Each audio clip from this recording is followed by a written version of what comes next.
दोस्तों स्वागत है आपके अपने channel bank Nifty daily truth में। दोस्तों मैं आपके लिए बैंक निफ्टी ऑप्शन की एक ऐसी स्ट्रेटजी लाया हूँ जो ओनली 2 डेज में कंप्लीट हो जाएगी। ऑप्शन की स्ट्रेटजी, कोई भी ऑप्शन की स्ट्रेटजी वीकली मंथली होती है और वीक के एक्सपायरी के पहले कंप्लीट भी नहीं हो पाती और मंथली के एक्सपायरी के पहले कंप्लीट नहीं हो पाती। तो हम देखते हैं कि हमको पूरे 7 दिन इंतजार करना पड़ता है या फिर 25 डेज इंतजार करना पड़ता है, लेकिन ये वाली स्ट्रेटजी में ओनली 2 डेज में ही आपको प्रॉफिट होगा या लॉस होगा। लॉस का मतलब ये नहीं है कि लॉस होगा, लॉस प्रॉफिट के मुकाबले में बहुत कम होगा। आप देखेंगे इस स्ट्रेटजी में ओनली 2 डेज में ही आपकी ट्रेड कंप्लीट हो जाएगी। ऑप्शन क्या है? ऑप्शन एक मैच की तरह है। आप ऑप्शन को जितना मैच की तरह खींचेंगे वो उतना ही लंबा होते चले जाएगा और जितना आप सॉल्व करना चाहेंगे उतना शॉर्ट तरीके से उसको सॉल्व कर सकते हैं। देखिए 4+4+4+ करके आप 10 बार प्लस करेंगे तो 40 ही आता है, लेकिन 4×10 भी कर देंगे तब भी 40 आता है। ये ट्रेड भी कुछ उसी तरह है कि आप अगर मार्केट में ऑप्शन बहुत बड़ा मैथ्स का कैलकुलेशन है, अगर इस ट्रेड को आप शॉर्ट करना चाहें तो 2 डेज में भी कंप्लीट कर सकते हैं, वरना तो आपको एक्सपायरी तक रुकना ही पड़ता है। और एक्सपायरी तक जाते जाते भी आपको क्या होगा, आप 30 दिन में आपको मार्केट का डाटा अगर आपको पता होता कि 30 दिन में क्या होने वाला है तो आप तो मार्केट के शहंशाह होते। तो मैं ये नहीं कहता कि वो ट्रेडें गलत हैं, मैं ये बोलता हूँ कि मार्केट 30 दिन का प्रिडिक्शन करना बहुत मुश्किल काम है या 7 दिन का प्रिडिक्शन करना बहुत मुश्किल काम है। उसके मुकाबले में 2 दिन का प्रिडिक्शन करना बहुत आसान काम है, क्योंकि 2 दिन में मार्केट कहाँ जाएगा आप बहुत आसानी से जज कर सकते हैं। इसलिए ये ट्रेड बहुत सक्सेसफुल है। मैं भी इस ट्रेड को करीब लगभग 1 साल से ट्रेड कर रहा हूँ। आप भी अगर इसमें ट्रायल करना चाहें तो एक बार पेपर ट्रेडिंग करके ज़रूर देखिएगा। और ऐसी आगे बहुत सारी ट्रेडें मैं जनरेट करता रहता हूँ, क्योंकि टाइम के साथ साथ हर ट्रेड चेंज होती जाती है। आप देखिएगा मेरी बहुत सारी ट्रेडें हैं, आप मेरे चैनल को सब्सक्राइब करके रखें और ऐसी बहुत सारी एक्टिविटी हैं जो इसमें दिखती रहती हैं। देखिए आओ आइए हम चलते हैं अब मेरी स्ट्रेटेजी पे। देखिए स्ट्रेटेजी समझने से पहले मैं आपको एक चीज़ समझाऊंगा। ऑप्शन का फंडा, सबसे बड़ा फंडा क्या है? ऑप्शन का सबसे बड़ा फंडा टाइम डिके है, क्योंकि टाइम डिके जिसने समझ लिया, समझ लीजिए कि ऑप्शन आधे से ज़्यादा उसने समझ लिया है। क्योंकि ऑप्शन में बहुत सारी चीज़ें होती हैं, अल्फ़ा बीटा गामा, और बहुत सारे कैलकुलेशन लगा के रखे हैं, आईवी विक्स। लेकिन मैं एक ही चीज़ मानता हूँ, ऑप्शन खाली टाइम डिके पे सबसे ज़्यादा डिपेंड करता है। क्योंकि आप देखिए कोई भी प्राइस जब एक्सपायरी, जब मंथली एक्सपायरी शुरू होती है, किसी का प्राइस 1000 रुपये रहता है, किसी का प्राइस 1200 रुपये रहता है, आखिर उसको घट घट के जीरो पे ही आना रहता है। तो ये आप टाइम डिके को अगर समझ लेंगे तो ऑप्शन का पूरा फंडा आपके पास समझ में आ जाएगा और आपको ये स्ट्रेटजी भी बहुत सरल लगेगी। क्योंकि ये स्ट्रेटजी भी उसी पे डिपेंड है, क्योंकि हम उसी टाइम डिके का फ़ायदा लेते हैं और उस प्राइस का फ़ायदा लेते हैं जो जो अचानक बढ़ते हैं एक टाइम पीरियड में। उसी टाइम पीरियड का फ़ायदा लेते हुए हम इस ट्रेड को करते हैं। चलिए आते हैं हम अपनी स्ट्रेटजी पे। देखिए सबसे पहले हम क्या करेंगे, Monday Tuesday Wednesday, Monday Tuesday Wednesday, आप देख रहे होंगे मंडे ट्यूसडे वेडनेसडे मैंने मार्केट को वॉच करा, मतलब 21 22 और 23, ये 3 दिन यहाँ से लेके 21 22 और 23 यहाँ तक मार्केट को मैंने वॉच करा। अब आया एक्सपायरी का दिन, थर्सडे। हमको उस दिन की एक्सपायरी का कोई भी ट्रेड नहीं जनरेट करना है, हमको नेक्स्ट एक्सपायरी देखनी है। मतलब मैं इसी ट्रेड का डेमो आपको बताता दूँ जो इसी गुरुवार को बनी थी 23 को। तो मैंने क्या किया, ये गुरुवार के दिन 9:15 को आपको थोड़ा सा फास्ट ट्रेडिंग करना है, बस इसमें यही एक थोड़ी सी इसकी डिसएडवांटेज है। 9:15 पे आपको एक ट्रेड, 9:15 पे जैसे मार्केट ओपन होता है तब मार्केट के ऑप्शन के प्राइस सबसे ज़्यादा होते हैं, जिसको किसी ने शायद जज नहीं करा होगा। उस टाइम पे ऑप्शन के प्राइस सबसे ज़्यादा होते हैं 9:15 से 9:20 तक, बस ओनली 5 मिनट्स। इसके बाद टाइम डिके शुरू हो जाता है। अब ये 9:15 पे हम क्या करेंगे, 9:15 पे जैसे ही मार्केट ओपन होता है, हमने देखा मार्केट ओपन हुआ था समथिंग 32,800 पे, ओपन हुआ था हमारा 32,900 पे, 944 पे। देखिए मैंने ये सोचा था कि मार्केट यहीं ओपन हो तो बहुत अच्छी चीज़ है, क्योंकि 33,000 का लेवल मेरे लिए बहुत मायने रखता था। तो मैंने क्या करा, 32,900 का कॉल पुट, ये देखिए मैं एक्सेल शीट में आपको दिखाता हूँ।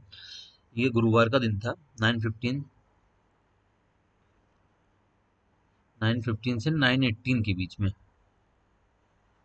9:15 से 9:18 के बीच में मैंने 32,900 का कॉल पुट ये दोनों सेल कर दिए। ये देखिए 32,900 का कॉल पुट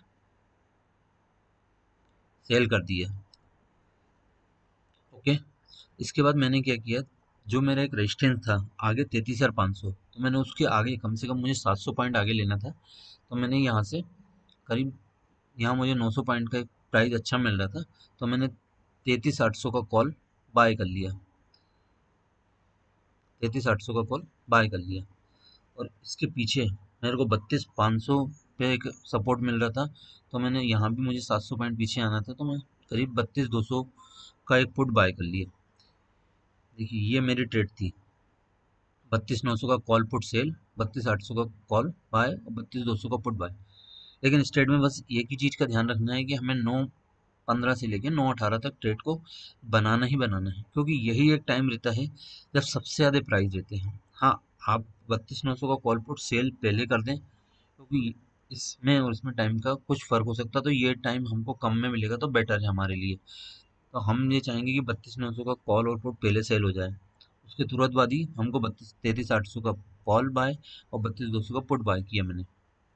इसके बाद क्या हुआ, 10:30 पे मार्केट समथिंग, 10:30 पे मार्केट आप देखेंगे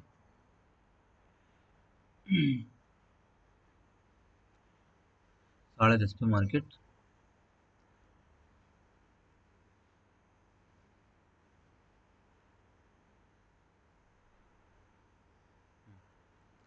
क्या हुआ, उस दिन मार्केट समथिंग, ये देखिए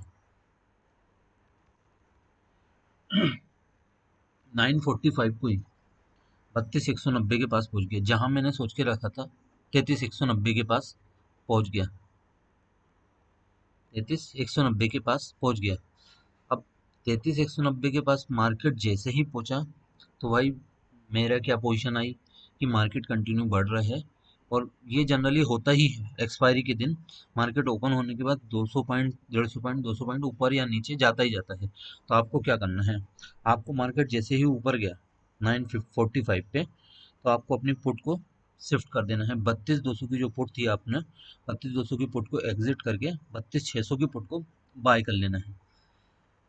इतना करेंगे तो आप देखेंगे, आप इस इन सबको देखने के लिए एक ऑप्स्ट्रा साइड है, उस पे भी जा सकते हैं। बाकी क्या ट्रेड इतनी छोटी है कि ये सब चीज़ें एक्स्ट्रा लगती हैं मेरे को, क्योंकि इसको देखने में टाइम लगता है। तो 32, जैसी 32,600 की फुट पे आप शिफ्ट करेंगे, आपकी नीचे साइड का लॉस एकदम फ्री हो जाएगा। आप देख लेंगे इस चेक करके, जो लॉस हमारा जब ट्रेड बनाया था, समथिंग मैक्सिमम लॉस हमारा 7,500 रुपये था और प्रॉफिट 13-14 हज़ार रुपये था, तो वो एकदम फ्री हो जाएगा। अब मार्केट ने क्या किया था कुछ देर बाद ही, अब आप देखेंगे मार्केट ने उसी दिन, मार्केट यहाँ तक चले गया था 33,400 तक। मेरे को कोई दिक्कत नहीं थी, क्योंकि 33,400 तक मुझे ओनली 1,200 का लॉस दिखा रहा था। मैंने आपसे कहा इस ट्रेड में मुझे 2-3 हज़ार रुपये प्रॉफिट मिलना ही है। तो क्या हुआ उसी दिन, जैसे ही 32,400 जाने के बाद अगर 32,400 के ऊपर भी जाता, तो देखिए 32,400 तक मैं, तो नहीं 32,500 तक चले जाता, तो मैं एक ट्रेड को, इस ट्रेड को और एडजस्ट करता, है ना।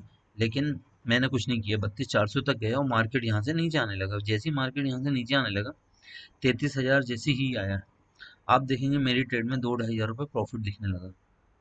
2-2.5 हज़ार रुपये, 33,000 यहाँ पे समथिंग 12:30 बजे, ओनली 3 घंटे में मुझे, दो तीन, थोड़ी देर में ही तीन, 3-3.5 हज़ार रुपये प्रॉफिट दिखने लगा।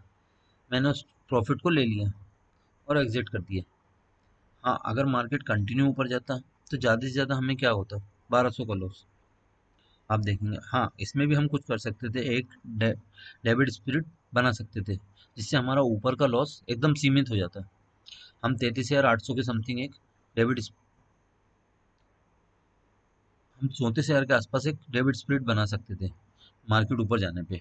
आप इसको करके देख सकते हैं ऑप्स्टा पे। तो जैसे ही वहाँ पे बनाएंगे तो आप एक रिलायबल तरीके से वो आपकी ट्रेड ऊपर की साइड भी सेफेस्ट हो जाएगी, नीचे थोड़ा सा प्रॉफिट कम होगा और ऊपर का लॉस काफ़ी कम हो जाएगा। देखिएगा अब ये इस ट्रेड में मेरे को आराम से 12 साढ़े 12 बजे 2,500-3,000 रुपये प्रॉफिट मिल गए। देखिए दोस्तों, ये बहुत आसान ट्रेड है। ऑप्शन की सभी ट्रेडें उलझाने वाली होती हैं, सभी ट्रेडों का कुछ ना कुछ डिफाइन करके रखा है, कोई आयरन फ्लाई, कोई बटरफ्लाई, बहुत सारे नाम दिए गए। मैंने इस ट्रेड को सिंपल तरीके से बना के रखा हुआ है, क्योंकि मार्केट में जितना सिंपल रहेंगे उतनी जल्दी बाहर निकलने की आसानी रहेगी। मार्केट में जितना उलझा रहेंगे, जितना टाइम व्यतीत करेंगे, उतने लॉसेस के चांस हो जाएंगे। इसलिए मार्केट में मैं चाहता ही नहीं हूँ कि मार्केट को ज़्यादा देर तक सर्वाइव करें, क्योंकि जितना मार्केट के अंदर तैरेंगे उतना खतरा हमेशा बना ही रहेगा। क्योंकि मैंने भी पहले, आज से 2-3 साल पहले मार्केट के अंदर मैं क्या करता था, बाय ट्रेड लेता था, रहता था कंटिन्यू। किसी दिन मुझे 10,000 का फ़ायदा भी हो जाता था, किसी दिन 20,000 का लॉस भी हो जाता था। मैं इस चीज़ को एक्सेप्ट करता हूँ, क्योंकि मार्केट में जितनी जल्दी बाहर निकलेंगे उतना ही ज़्यादा फ़ायदा है। इसलिए दोस्तों, आप इस ट्रेड को एक बार पेपर ट्रेडिंग करके ज़रूर देखिएगा और मेरे चैनल को सब्सक्राइब करके रखें, क्योंकि आगे में बहुत सारी स्टडीज मेरे पास हैं जो मैं कंटिन्यू बताना चाहता हूँ। और इस ट्रेड को तो मैं लाइव भी दिखाऊंगा किसी टाइम पे। अगर जिसकी भी इच्छा हो, आप मेरे टेलीग्राम चैनल की लिंक भी इसमें भेजी है, आप उसको ज्वाइन कर लें। मैं काफ़ी सारी मेरे पास ट्रेड हैं, मैं शॉर्ट टर्म की ट्रेडें ही पसंद करता हूँ। इसलिए दोस्तों, क्योंकि मार्केट शॉर्ट टर्म के लिए ही बना है। आप में से कोई ऐसा बता सकता है कि अगली 30 तारीख को मार्केट कहाँ जाएगा? लेकिन हाँ, कल कहाँ जाएगा ये शायद 10 में से 8 लोग बोल सकते हैं। इसकी संभावनाएं बहुत ज़्यादा होती हैं। इसलिए दोस्तों, मार्केट के अंदर हमें शॉर्ट टर्म के लिए ही रहना चाहिए। अगर लॉन्ग टर्म के लिए बनना है तो देखिए, मार्केट में शेयर हैं, लॉन्ग टर्म ओनली शेयर पर डिपेंड करते हैं। इसलिए ऑप्शन शॉर्ट टर्म के लिए है और शॉर्ट टर्म में ही ट्रेड करें। थैंक यू दोस्तों।